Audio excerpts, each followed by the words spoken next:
Tere taas ja kui olete kuulanud esimest ja teist saadet, me oleme loomas ühte pilti ja visiooni. Jälle Piibel ütleb, et mu rahvas hukkub tunnetuse või visiooni puudusel. Ja meil on vaja näha, kuhu me läheme. Vaata, isegi kui sa sõidad keerulises linnas, sul on süsteem olemas.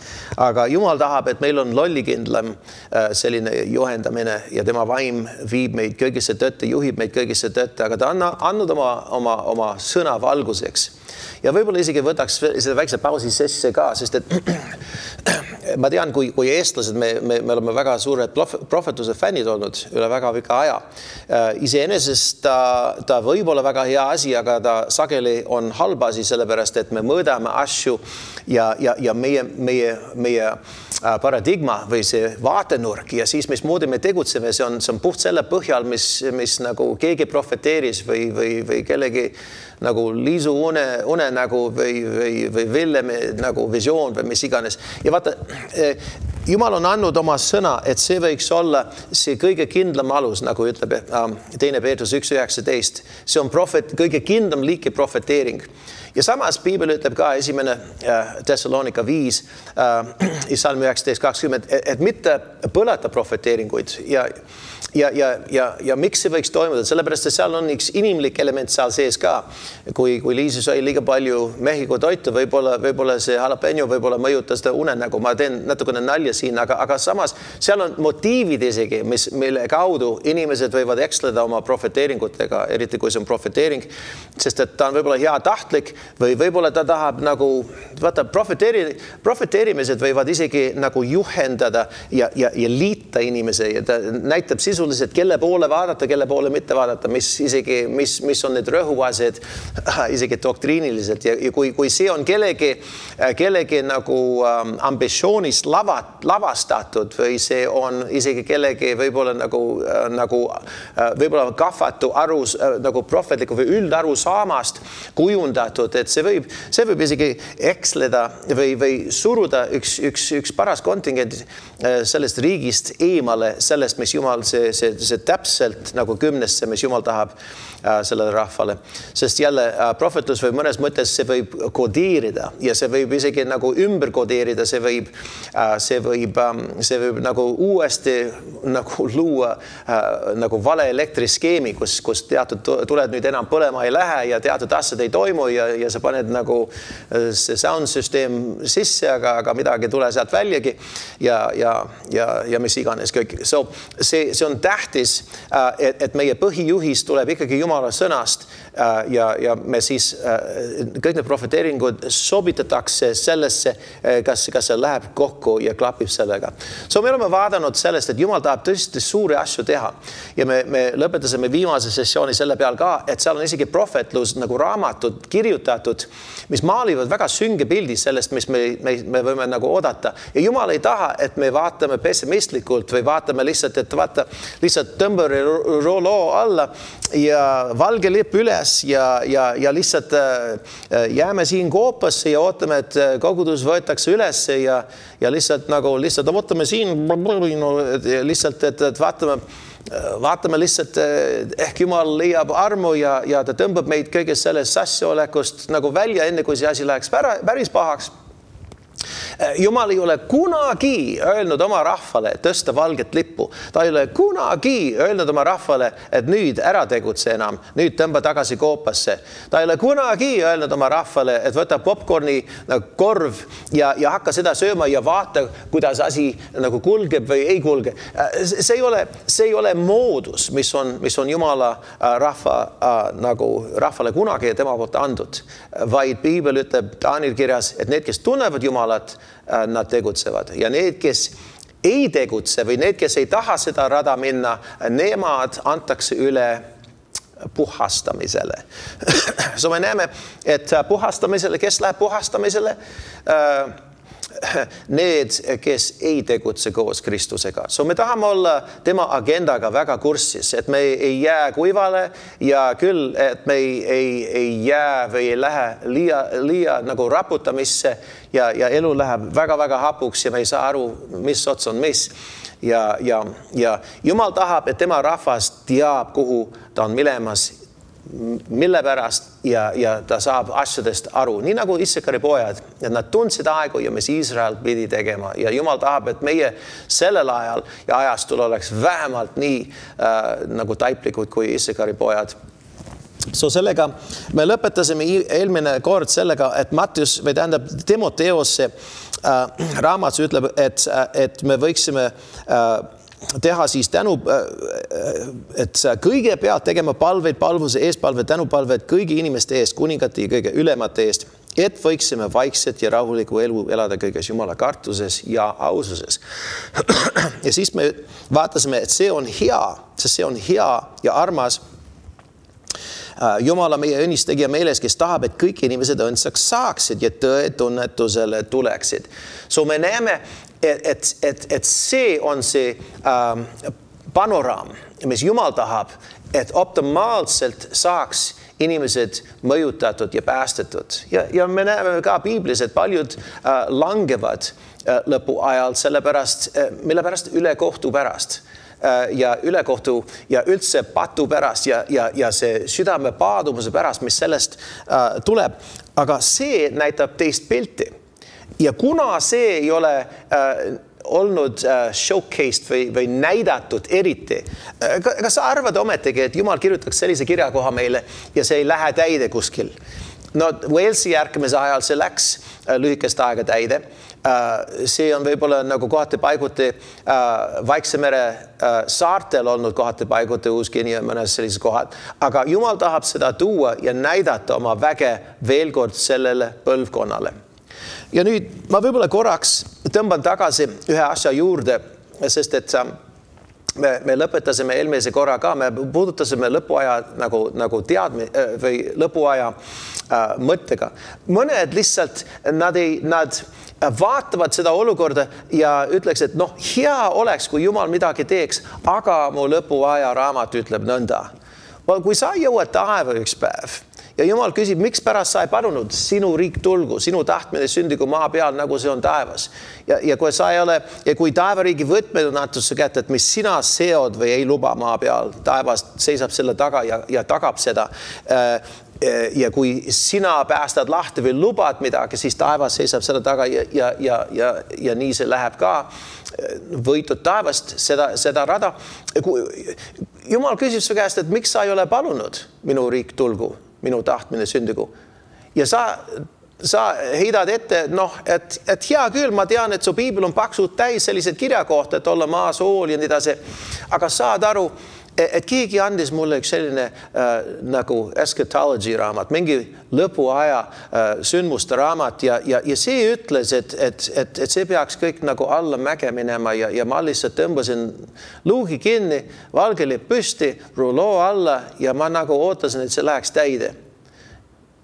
Ja Jumal ütleb, et sa olid sõna kuulmatu sellepärast, et üks inimene andis sulle inimeste kirjutatud raamat.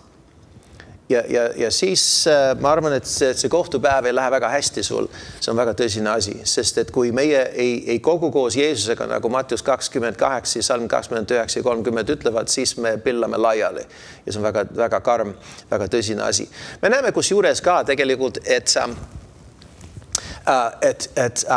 Efremi pojad, kui sa vaatad hoiame koos siin korraks ja lõpame hästi kiiresti sinna laul 78. See on väga karm asi, sest et seal Efremi pojad, nad kaotasid oma pärandi, sellepärast, et olles valmistatud sõjaks, nad hüppasid alt ära. See on väga hämmastav asi, kui sa vaatad siin 78 laul ja Salm 8. Võib-olla vaatame Salm 7, et nad ei paneks, et need paneksid oma lootuse Jumala peale ega unustaks Jumala tegusid. Vaata, sellepärast Jumal on andnud sellise kogumiku tema tegusid, et me võiksime inspireeritud olla. Uus testament ütleb, et kõik see, mis on kirjutatud vanas testamendis, kui sa vaatad Rooma, hoiame jälle koht, me teeme natukene teisiti seekord.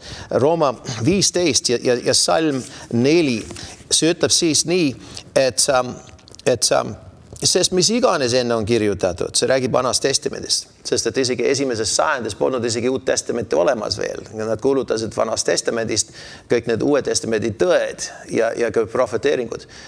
Ja profeteeringud tuleviku kohta ka on enamasti kõik olemas Vana Testamendi selle kogumikus, raamatute kogumikus. Seal on väga oluline vahe Vana leping ja Vana Testamendi kirjakogu.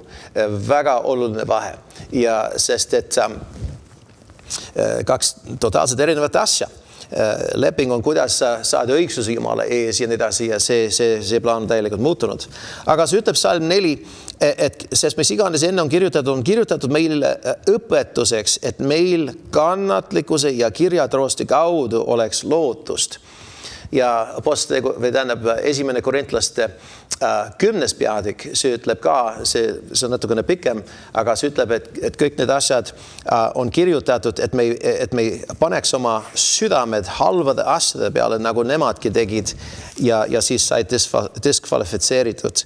Ja seda sa võid vaadata esimene Korintlaste 10. peatükk, võib-olla vaatad esimest 13 salmi isegi, aga eriti Salm 11 ütlebki, et see sündis meile eeltähendavalt ja on kirjutatud meile manitsuseks, kelledele maailma lõpuajad on vastu jõudnud. See kõik need Vana Testamendi lood, kes oli õiglane, kes tegi õieti, kes valesti, need on õppuseks meile, et me saaksime kinnitust ja ka hoiatust läbi selle, mis me loeme. See on väga tähtis. Kui sina ei ole seda lugenud, sa tegelikult jääd ühest asjast, mis Jumal on määranud sinu jaoks. Sa oled sellest ilma jäänud.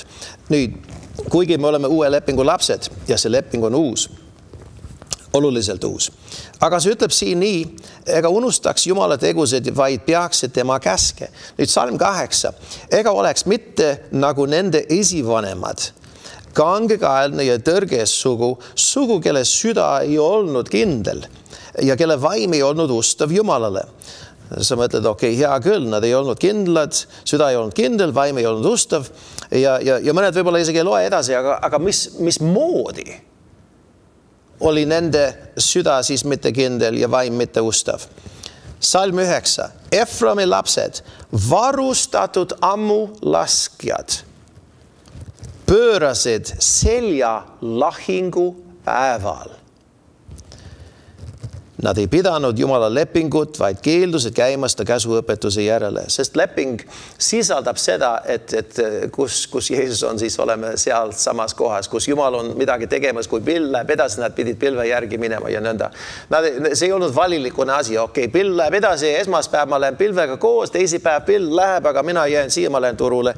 Vaata, sa lähed pilvega ja siis sa teed kõik, mis sa teed ja see ei ole see, et sa ei saa turule minna, aga sa pead Jumala tahte sees elama ja sa ei saa tagasi tõmmata. Ja vaata siin, varustatud ammulastjad, ühesõnaga neil oli treening, et nad said midagi teha, nad olid palves treenitud ja ometigi nad pöörasid tagasi.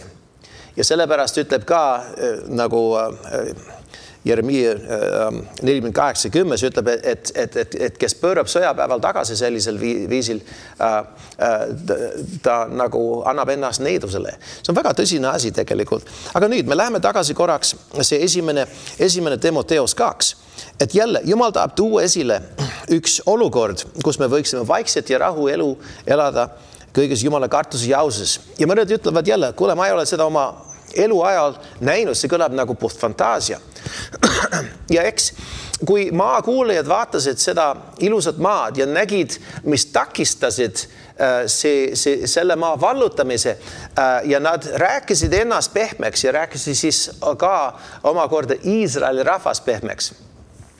Nad jäid sellest kõigest ilmas, terve sugu suri seal kõrbes ja Jumal siis võttis need kaks, kes ütles, jah, me saame seda teha. Ja Jumal ootas ja võttis need kaks ja nendega tegi selle asja ära. Ja ma korraks üks väike hoiatus, sest et vaata, kui me räägime nõnda praegu ja see teema tuleb esile, see teema moodustab ühte uut liikumist, mis Jumal tahab tuua tugevasti maailma, et viia läbi oma tahe, sest et isegi Apostlite tegude 3 ja 19 ütleb, et Jeesus on tagasi hoitud, kuni need asjad lähevad täide, mis on kirjutatud temast. see salm 19, salm 21 on siis.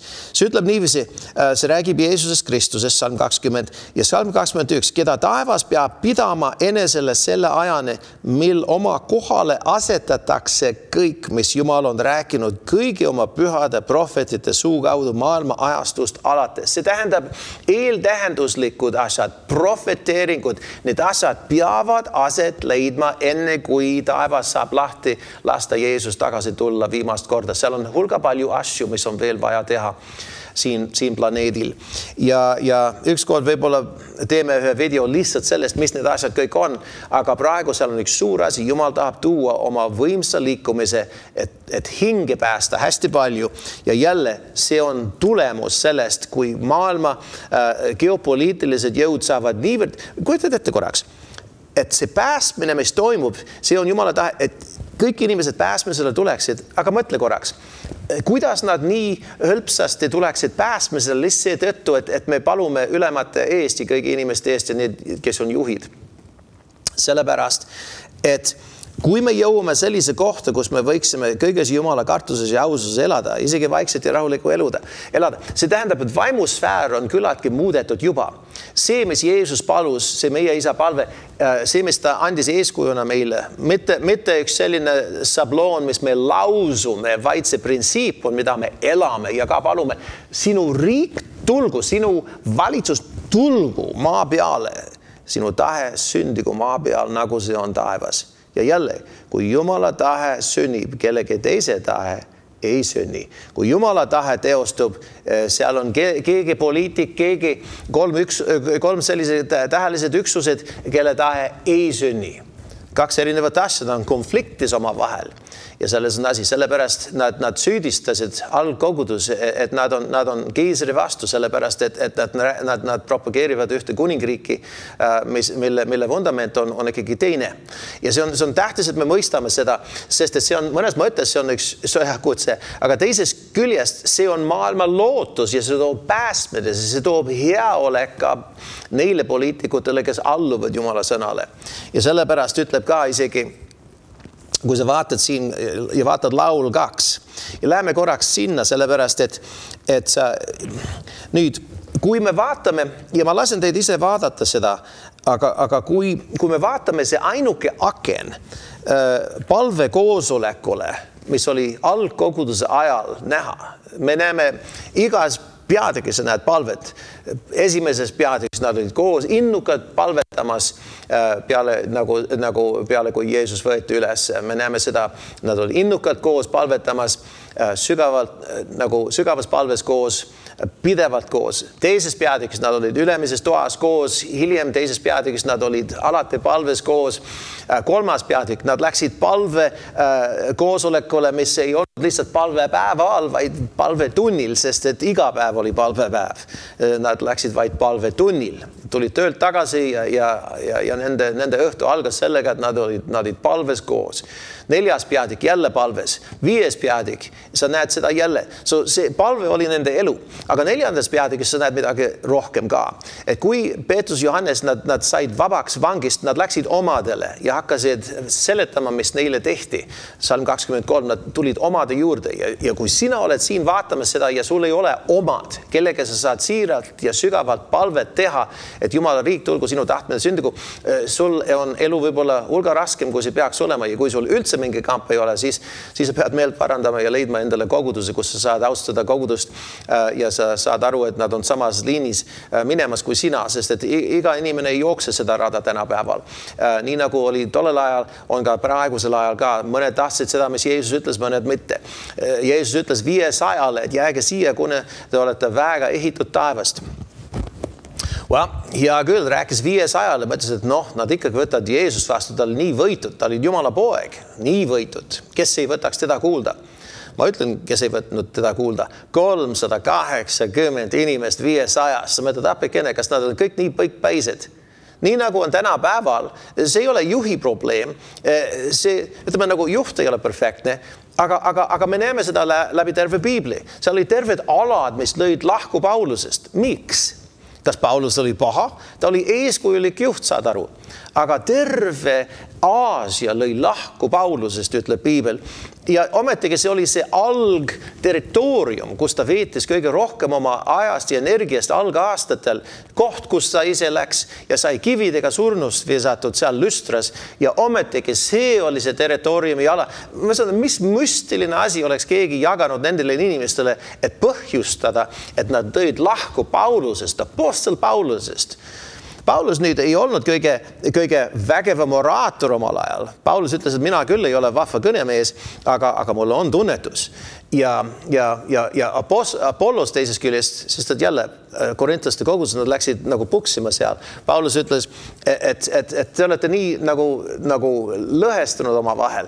Üks ütleb, ma olen Pauluse poolt, teine ütleb, ma olen Apollose poolt. Ja siis kolmas on nii vaimulik, et ta ei ole üldse mingi inimese poolt, ta lihtsalt on oma ette analüütik. Ja ma olen siis Kristuse poolt, mina ei poolda kedagi, ainult Kristust. See inimene on tuksis ka, sellepärast, et ta sõidab üle kõik Jumala meetmete, et nii nagu sõltumatult elada oma usuelu, seda, see on nagu väärakas ka. Aga kui me vaatame nüüd Apollos, kes see Apollos oli? Apollos oli vahva kõnemees, ta oli oraator, nii nagu Kreeka stiilis, nad harisid oraatoreid. See terve kõnepidamise kunst, nagu kui nii väljendada seda asja, see algas seal. Ja ometigi see oli see koht, kus ta sai oma alguse, aga ta ei saanud seda vaimset varustust. Nii, et kui Paulus läks Efesusesse, kus see sama Apollos oli nagu tükk aega olnud, ta mõtles apikene, nagu see tase siin on nii madal, mida ta siin tegi? Ta pidas vahva kõnesid. Hiljem Aquila ja Priscilla tulid tema juurde ja aitasid teda. Ta oli vähemalt alandlik mees, võttis õppust selle abielupaari poolt ja siis sai sügavama arusaama asjadest. Ta oli hea mees. Aga korintlaste kogudes, neil oli stiili lemmikuid. Paulus ei meeldi, ta on liiga kuidagi nagu, ta kõlab kohati autoritaarne ja ta ei ole vahva kõnemees, ta on kiksudega ja vaata, Paulus tema on õige jutlustajad. Nii jutlustajad peaksid olema, see oli nii lihvid, peen värk. Teda, mul meeldib kuulata teda just. Ja vaata, inimesed on igasugused. Aga kui me läheme tagasi ja vaatame, mida nad palusid selles esimeses palvekoosolekus. Nad palusid ühte asja. Esimene asi, mis nad palusid ühe poliitiku eest. Huvitav asi. Poliitiku eest, kas tõesti poliitiku eest nad palusid? Jah.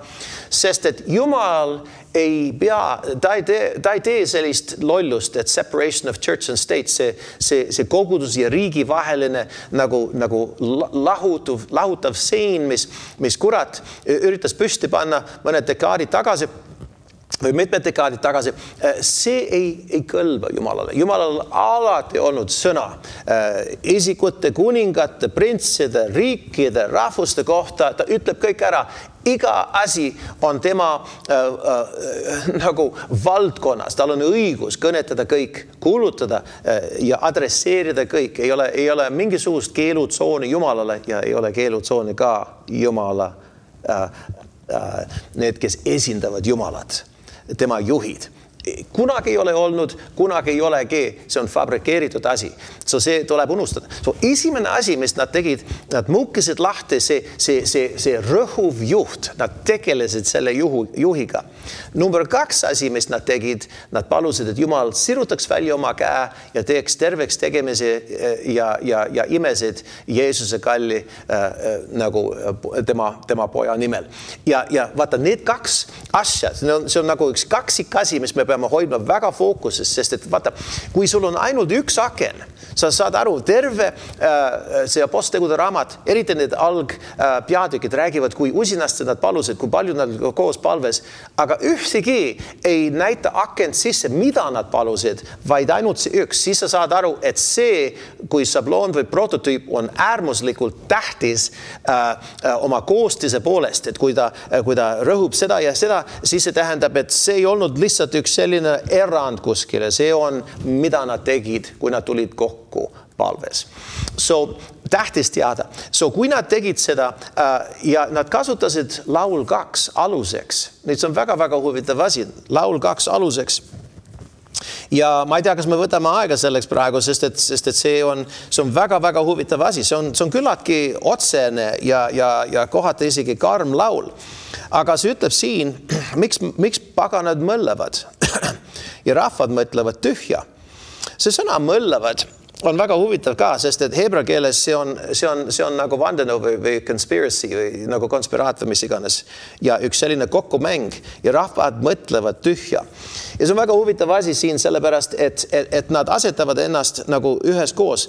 Ilmamaa kuningad astuvad esile, vürstid peavad üheskoos nõu. Nüüd, kas arvad, et need asjad võiksid tänapäeval leida aset? Ma arvan, et see terve skeem on selle peale üles ehitatud, nagu see oli isegi sellel ajal, kui nad palusid. Ja sellepärast nad tõidki laul 2 esile, kui see platvorm, mille alusel nad tõid selle terve asja. Sa ei näinud kogu see õhtune palvekoosolek pole seal nagu välja laotud sulle, aga sa näed neid komponendi. See on nagu see meie isa palve. See ei ole ainuke asi, mis sa palud, sa lausud lihtsalt need üksikud sõnad, vaid see printsiip on nagu aluseks ja lähtepunktist ja see hoiab asjad fookusesse, et sa võid edasi paluda detailsemaid asju. Nüüd, see läheb edasi ja ütleb siis nii, et nad ütlesid, kiskuge, nad pidasid üheskoos nõu Jehova tema võitu vastu. Kiskuge katki nende ahelad ja visakem enestelt ära nende kõied. So ühesõnaga nagu, kui panna seda asja praktilises mõttes, need piirangud ja parameetrid, mis Jumala sõna näeb ette ja paneb tsiviilkoodiks tervele maailmale. Nad ei tahtnud seda, nad tahtsid, et liha laiutaks ja moraalsus ei oleks mingisugune küsimärk neile, et nad tahavad puhtalt teha, mis nad tahavad teha ja what feels good, do it ja ei mingit judeokristlikud raamistikku. Ja murdkem lahti nende ahel. Vaata, sellepärast ümber defineeritakse praegu, mis abielu on, mis moodustab, vaata, maailm tahab lahti kiskuda need ahelad ja kõied ja uuesti defineerida, mis pere on, mis abielu on, soolise küsimuse ja nii edasi. Ja kõik see selleks, et murda Jumala see muster ja see disain, see algdisain, mis on geniaalselt paika pandud. So sa näed siin, aga kes taevas istub, naerab, ta ei tõmble, ta ei ole nerviline üle selle, mis toimub. Jumal on üle kõikide. Ja me tuleme ühe asja juurde, mis me naerutasime paika esimene sessioon, et kui Jumal ütleb, et tema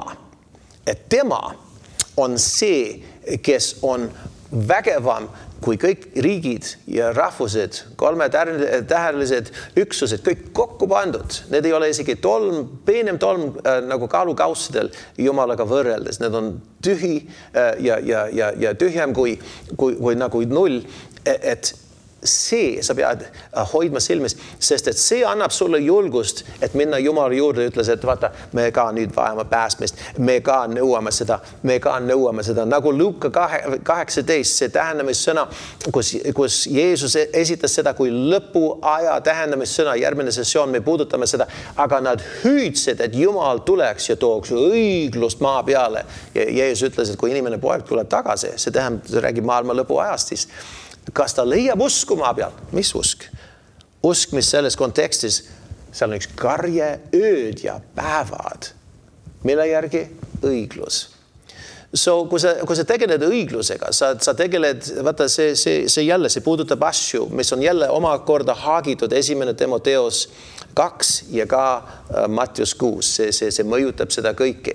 So, palve, lihtsalt, me lihtsalt ei palu, et naabri kass tuleks puu otsast sealt maha või et keegi saab uus külmkapp koguduses. Me tegeleme suuremate asjadega, sest et see on, milleks me oleme loodud. Järgmine sessioon me puudutame seda, aga kes taevas istub, naerab, issand irvitab neid, oma vihast ta kõneleb nendega ja siis oma raevus ta teeb neile hirmu. Ja ta on, aga tead mis, eelkõigest ta tahab päästa kõike. Halleluuja.